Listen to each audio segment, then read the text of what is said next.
لە کاتێکدا ڕۆژهەڵاتی ناوەڕاست لە ناو کۆمەڵی قەیراندا دەکڵێت ئایا ڕۆڵ و کاریگەری وڵاتانی ناوچەکە و بەتایبەتیش تورکیا چین؟ یاحیا بەرزنجی ئەم ڕاپۆرتەی ئامادە کردووە. بەهۆی شەڕی داعش لە عێراق و سووریا و ئەو ئاڵۆزیەی ڕەشەبای شەڕ لەگەڵ خۆی داهێناوێتی وڵاتە زلهێز و ناوچەیەکان کەوتونەتە نێو هاوکێشەی سیاسی ناوچەکەوە. شارەزا لە بواری تورکیا قلیچ قەنات وای بۆ دەچێت تورکیا لە نێو ئەو ململانیانە ناخوازێت تەماشاکەر بێت. بەردەوام سیاست دەرەوەی تورکیا جێگیر بووە تا ڕادەیەک دەرحەق بە خۆرهەڵاتی ناوەڕاست زیاتر بەرژەوەندی ئابووری وڵات ئامانجی ئەو سیاسەتە بووە و لەگەڵیش داهێنانە ئاڕای ئاشتی و بەرقەراری ناوچەکە. بەڵام لە وەختی شەڕی عێراق و ئەمریکا و دواتر بەهاری عەرەبی بەتایبەتی ئەو شەڕی لە سووریا کەوتوەتەوە وای کرد تورکیاش سیاسەتی خۆی بگۆڕێت. ئاڵۆزەکانی شەڕی داعش کە بە دوای خۆی داهێناوێتی تا دێوێنەی ئایندەی عێراق و سووریا ناڕوونەکات. پێش بڕکەی ئەو وڵاتانەش دەستی پێکردووە. دەیانەوێت دەستیان لە هەر ئەگەری گۆڕانکاریەکدا هەبێ. تورکیا ڕۆڵی چی دەبێت؟ لەلایەک لەگەڵ رووسیا لە کێشەدایە و لەلایەکی تر ئەو شەڕ و پێکدادانانەی لە شارە کوردیەکان دروست بووە.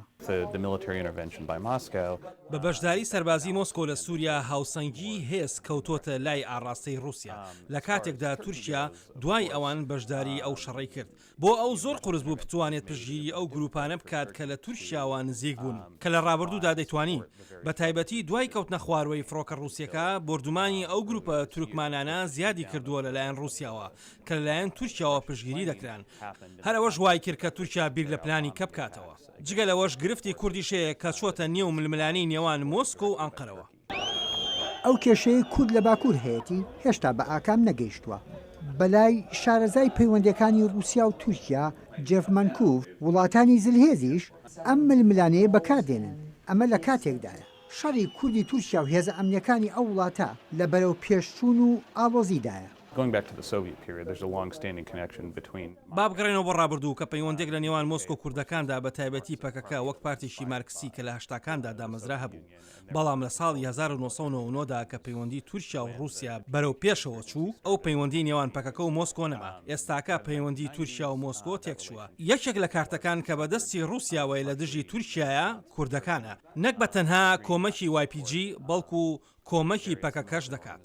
تورکیا لەو ململانیە ناوچەیەی بەڕێوەیە کەوتوتە نێوان بەدەستهێنانی بەرژەوەندی سیاسی و چارەنووسی کێشەی سیاسی بە ملیۆنان کوردی ئەو وڵاتە.